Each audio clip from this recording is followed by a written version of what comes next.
Hello friends, Atreya education of English या YouTube प्लॅटफॉर्मवर आपलं सर्वांचं स्वागत आहे.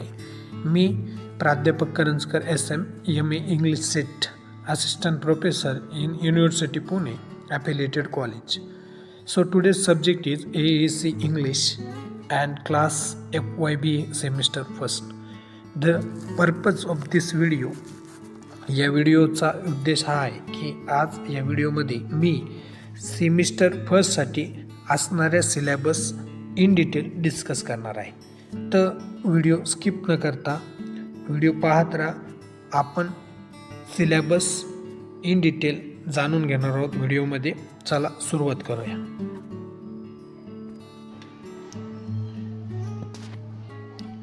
Ability enhancement core AAC English developing communicative competence in English, ज्याचं बुक आपण पाहू शकता.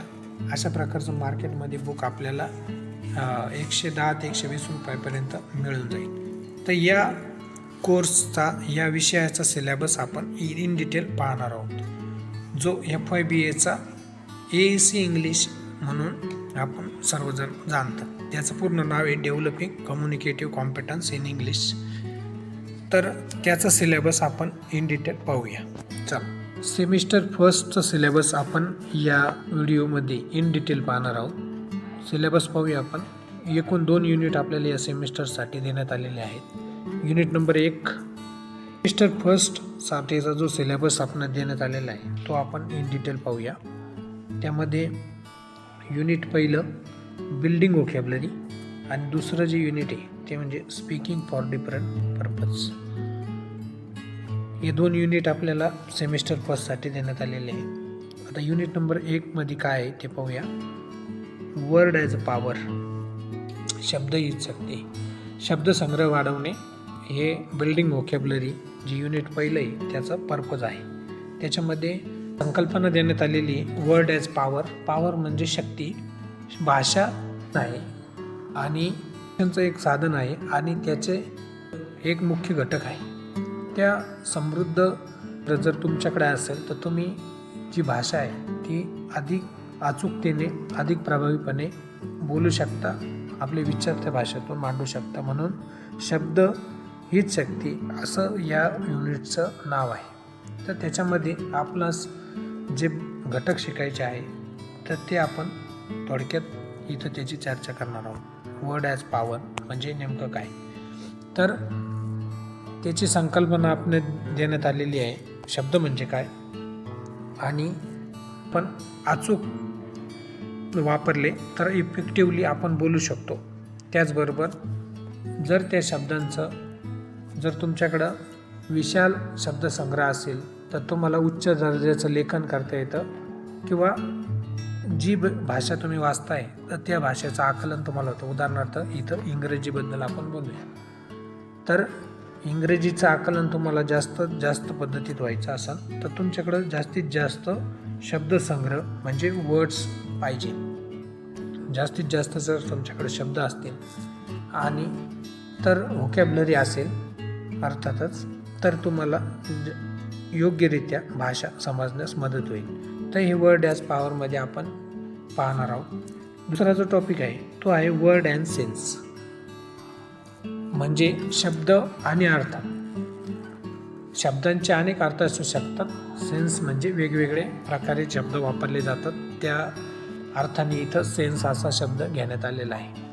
तर हे आपल्याला दुसऱ्या टॉपिकमध्ये शिकायचं आहे. सेंटेन्समध्ये त्याचे वेगवेगळे अर्थ असू शकतात. शब्द कोणत्या संदर्भात वापरला आहे यावरून त्याचा नेमका अर्थ ठरतो. यालाच अनेकार्थी शब्द किंवा पॉलिसिमी असं म्हटलं जातं. ते आपण याच्यामध्ये बघणार आहोत. उदाहरणार्थ बँक शब्द जर आपण घेतला, जसं की बँक हा शब्द आहे. बँक हा शब्द 2 अर्थाने वापरला जातो. जसं की एक आर्थिक संस्था असते ज्याच्यामध्ये आपण पैसे ठेवतो, की उदाहरणार्थ I need to go to bank to deposit money, असं जर मी इंग्लिशचं सेंटेन्स घेतलं की मला बँकेत पैसे जमा करण्यासाठी जायचं आहे, तर ती एक बँक होते जिथे आपण पैसे जमा करतो. आणि दुसरी जी बँक आहे ती म्हणजे रिव्हर साईड जी असते, नदीची बाजू, काठ, नदीचा काठ ज्याला म्हणतो त्याला एक म्हटलं जातं की we sat on the river bank.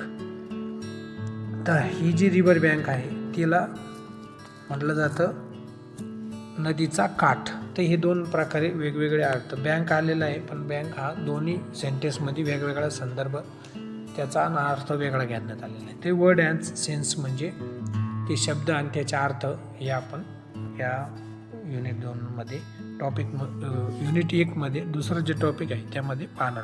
Literal and फिगरेटिव्ह meaning जो तिसरा टॉपिक आहे. तो टॉपिक म्हणजे लिटरल मिनिंग म्हणजे सरफेस मिनिंग ज्याला म्हणतो, आणि फिगरेटिव्ह मिनिंग म्हणजे डीप मिनिंग ज्याचा अर्थ वेगळा होतो.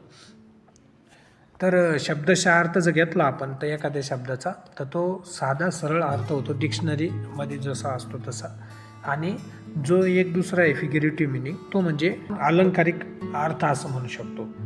जो उदाहरणार्थ जो मी जर घेतलं इथं एखादा अर्थ जर शब्द घेतला, the cat is sitting on the mat, जर असं बघितलं आपण तर मांजर चटईवर बसली आहे असं साधं सरळ अर्थ आहे. आणि जर फिगरेटिव्हमध्ये जर उदाहरण जर दुसरं बघितलं तर it's raining cats and dog,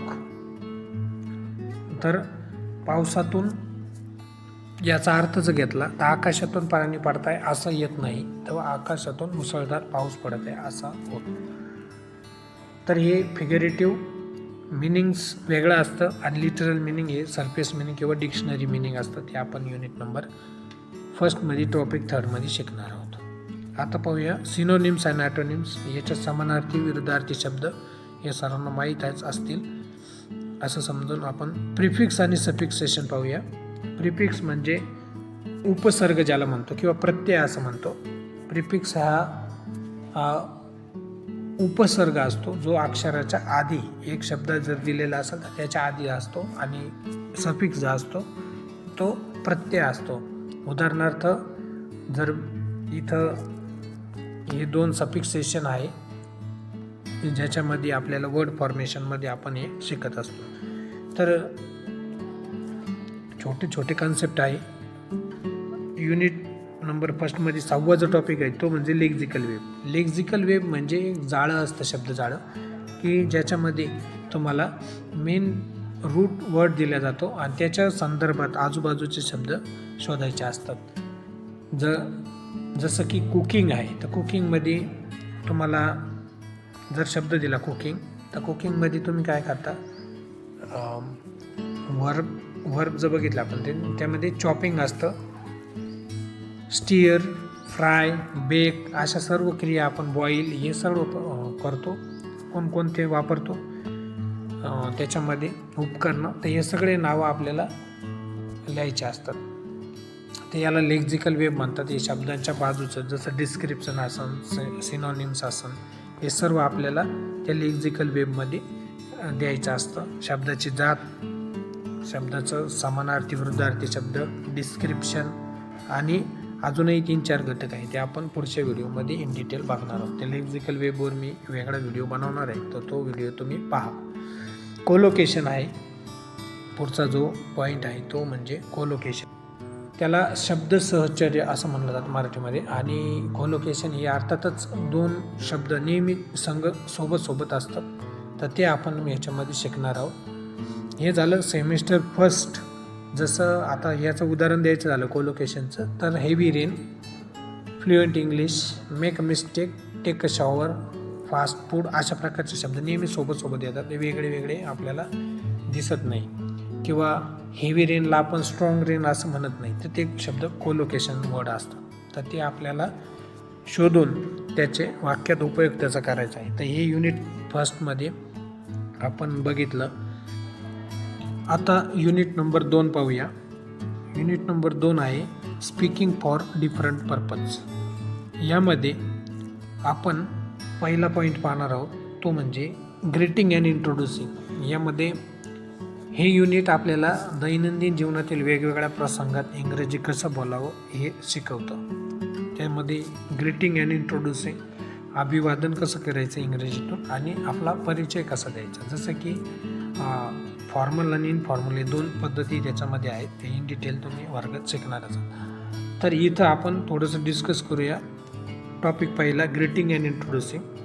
अभिवादन आणि परिचय. अभिवादन म्हणजे जसं की इंग्लिशमध्ये आपण good morning, my name is dash dash अशा प्रकारे करतो. त्याच प्रकारे इनफॉर्मलमध्ये हाय, हाव यू, व्हॉट्सअप अशा प्रकारे इनफॉर्मली दोन व्यक्ती भेटल्यावर करतो. तर ते ग्रीटिंग अँड इंट्रोड्युसिंग आपल्याला आपल्या स्वतःचा परिचय त्यामध्ये द्यायचा आहे. जसं की hi my name is Sanjay, I am from Yeola, I am living in Nashik, I am studying in FYBA and my college name is. अशा प्रकारे आपल्याला थोडक्यात इंट्रोडक्शन द्यायचे आहे आणि ग्रीटिंग करायचं. हाय, हाव यू, गुड मॉर्निंग, सकाळ असेल तर गुड मॉर्निंग, दुपार असेल तर गुड आफ्टरनून आणि संध्याकाळ असेल तर गुड इव्हनिंग. अशा प्रकारे अभिवादन आपण ते लिहिणार आहोत. दुसरा जो टॉपिक येतो म्हणजे आस्किंग फॉर इन्फॉर्मेशन, माहिती विचारणे. समजा आपण कुठे गेलो असेल गावाला, तर त्या ठिकाणी आपण काही इन्फॉर्मेशन विचारतो की हे गाव किती दूर आहे. तर त्यासाठी ते कसं विचारायचं, तर इंग्रजीमध्ये ती माहिती एकदम नम्रपणे विचारायची की कृपया मला स्टेशनचा रस्ता तुम्ही सांगू शकाल का. अशा प्रकारे उदाहरणार्थ आपण पाहणार आहोत. तर त्यामध्ये could you please tell me the way to the station.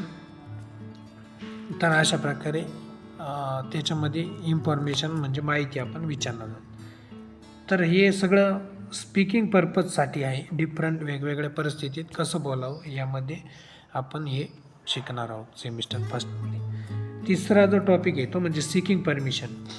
Seeking permission म्हणजे परवानगी मागणे. एखाद्या ठिकाणी तुम्ही आहात, वर्गात आहात आणि तुम्हाला बाहेर जायचं आहे किंवा तुम्ही वर्गामध्ये जाणार आहात, तर याच्यासाठी आपण नेहमी वापरतो तो म्हणजे मे आय कमिंग सर किंवा मे आय कमिंग मॅडम.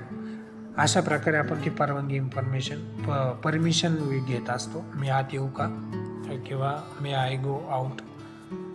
तर अशा प्रकारे ते आपण शिकणार आहोत. चौथं जे आहे ते मेकिंग रिक्वेस्ट, विनंती करणे.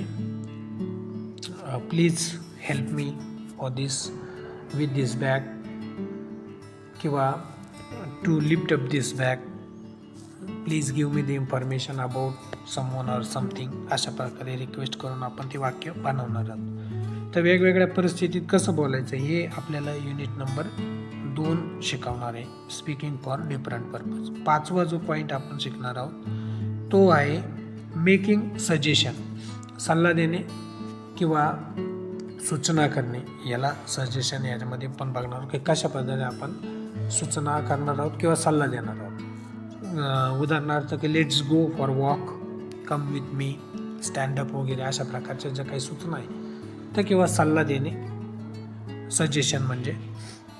त्यामध्ये एखादी कल्पना मांडणे किंवा आपण फिरायला जायचं का अशा प्रकारे. Why we don't try this restaurant, हे आपण हे रेस्टॉरंट का बरं जाऊ नये या रेस्टॉरंटमध्ये. अशा प्रकारे सजेशन आपण त्याच्यात देणार आहोत. 6वं जे टॉपिक आहे तो म्हणजे ॲग्रिंग, पार्टली ॲग्रिंग अँड डिसॲग्रिंग. तर सहमती, असहमती किंवा थोड्या प्रमाणात सहमती, पार्टली ॲग्रिंग किंवा डिसॲग्रिंग किंवा नकार देणे, असहमती दर्शवणे. तर याचं एक कन्व्हर्सेशन आपण याच्यामध्ये शिकणार आहोत सेमिस्टर फर्स्टमध्ये. हे सिलेबस आपण बघतोय FYBAचा AAC इंग्लिश जो ॲबिलिटी एनहान्समेंट कोर्स, त्याला डेव्हलपिंग कम्युनिकेटिव्ह कॉम्पिटन्स असंही म्हटलं जातं. बुकची इमेज तुम्ही पाहू शकता. हे बुक तुम्हाला फर्स्ट इयरसाठी रेफर करण्यात आलेलं आहे. सेमिस्टर पहिलं आपण यामध्ये सिलेबस बघतोय. शेवटचा टॉपिक राहिलेला आहे आपला तो म्हणजे मेकिंग ॲपॉलॉजीज, म्हणजे विनंती करणे, माफी मागणे. तर इंग्लिशमध्ये एखादी आपली जर चूक झाली तर त्याबद्दल आपण दिलगिरी व्यक्त करत असतो आणि ती कशी करायची इंग्रजीमधून हे आपल्याला या कॉन्व्हर्सेशनमधून शिकायचं आहे. स्पीकिंग फॉर डिफरंट, वेगवेगळ्या कारणासाठी, हेतूसाठी आपण इंग्रजी बोलत असतो. तर ते आपण या युनिट नंबर 2मधून सर्व शिकणार आहोत. तर ती कशी करणार आहोत आपण. उदाहरणार्थ काही चूक झाली आपली तर आपण काय करतो, मेकिंग ॲपॉलॉजी म्हणजे माफी मागत असतो. तर ती माफी कशी मागायची, तर त्याचं एक उदाहरण देतो मी तुम्हाला. I am sorry for being late, मी उशिरा येण्यासाठी मला माफ करा किंवा उशिरा येण्यासाठी मी समक्ष आहे. अशा प्रकारे आपण हे सर्व युनिट नंबर 1मध्ये बिल्डिंग वोकॅब्लरी बघितली. युनिट नंबर 2मध्ये स्पीकिंग फॉर डिफरंट पर्पज बघितलं, वेगवेगळ्या परिस्थितीत कसं बोललं जातं. आणि याचे 7 आणि याचे 7 पॉईंट असे एकूण 14 पॉईंट आपण 2 युनिटमध्ये बघितलेले आहे. तर हा सर्व होतं सिलेबस सेमिस्टर फर्स्टसाठी.